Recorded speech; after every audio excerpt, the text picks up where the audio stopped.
Father Kangaroo lives with his 3 children. They decided on all matters by vote, and each member of the family gets as many votes as its age.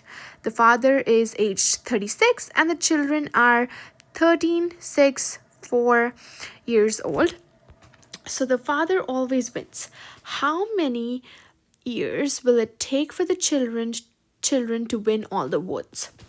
I'm going to start with 7 being our option.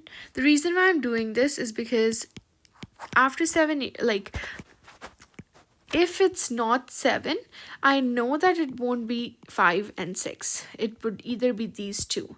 So I can look at 14 and see if it's 14 or not and go back based on that. So let's take a look. Okay. When I add 7 years to each of the members' age, we want the kids to win, right? So let's see how we can do that. 13 plus 7 is 20. 30 or 6 plus 7 is 13. 7 plus 4 is 11, and 36 plus 7 is 43.